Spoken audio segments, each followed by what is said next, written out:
On this channel, it's very rare that I discuss politics. I find the topic is too divisive, and in all honesty, I think most political parties have both good and bad ideas. In an ideal world, we get to cherry pick, but of course, not everyone would agree. But something many people don't know is that the Green Party of England and Wales, the environmentalists, their roots can be traced back to the British Communist Party. And of course, communism is a lovely idea. All men being equal, sorry, it's 2023, all men, women and they, thems being equal. So it's a shame that communism has only failed everywhere it's ever been tried. And I know some people will say, well, what about China? They're a global powerhouse, and they are, but China only became a major player when they adopted Western capitalist values.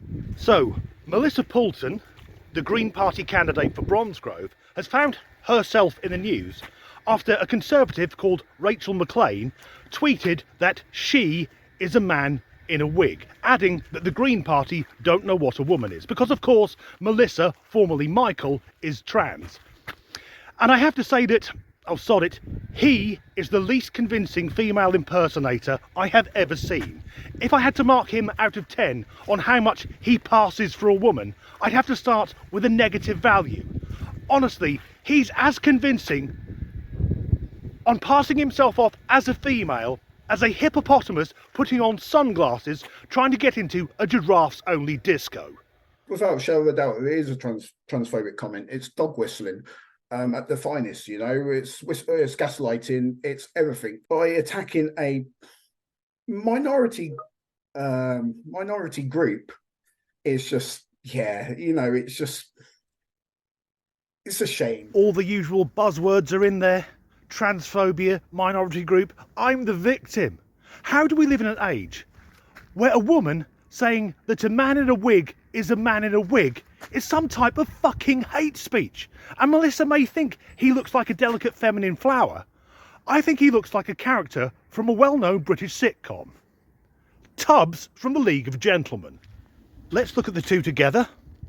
That is uncanny. I would pay good money to hear that man say he covets the precious things of the shop. If you have no idea what I'm talking about, The League of Gentlemen is a classic British sitcom, which is fair to say would not get commissioned today. It would upset way too many people. But The League was a comedy that drew inspiration from horror films. The characters were meant to be as grotesque as possible. But Melissa thinks he's a pretty girl. Not only that, he also says he's a proud lesbian.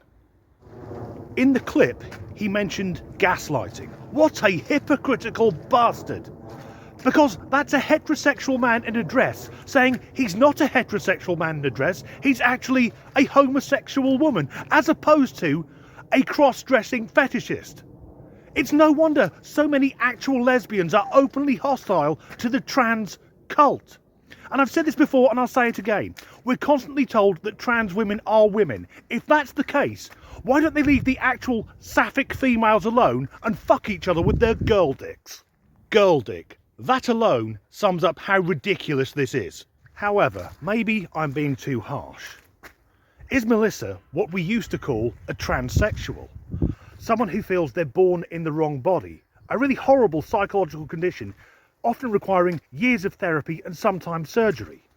Or is it the alternative, that he's a cross-dressing weirdo living out his kink in public? No prizes for guessing, it's the latter one. We all have our specialist tastes, shall we say, but we're not all running for local government. And if you are running for local government, and you're too fucking stupid to clear your browsing history, it's safe to bet that someone's going to dig up the weird shit you're doing online. It's been revealed that Melissa has been on a website which states that femininity is starched petticoats and ribbons. So straight away, femininity is apparently a few years before the Second World War, but also breaks down womanhood into nothing but a fucking costume. Now, I can't speak for women, but I would imagine that's quite offensive to half of the human race. And for us to believe that that thing we've seen is a woman is offensive to anyone capable of any rational thought. But that's not the big issue. It turns out Melissa is into sissification pornography. Sissy porn. Sissy porn is not a genre I'm familiar with, so for the purpose of this video I googled it. There are certain things you should not type into Google. Of course, there are other search engines available, but nobody fucking uses them. And it consists of grown men, and remember, being trans isn't a fetish, dressing as women or young girls, mostly French maids or schoolgirls, and then performing degrading tasks. Either that or getting pegged. If you don't know what pegging is, it's better to die in ignorance. So, is a deranged man in a wig and a dress who says he's a lesbian and spends his free time watching depraved pornography on the internet the type of person that the people of Bromsgrove want representing them? And of course, being a colossal pervert, that's nothing new to British politics. It's just usually the scandal comes out after the person has been elected.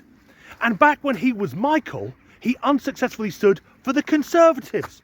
And the Tories are well known for being the sickest sex shit ever. But the thing is now, he's standing for the Green Party. And outside of Brighton, no one fucking votes for them anyway. As ever, thanks for watching.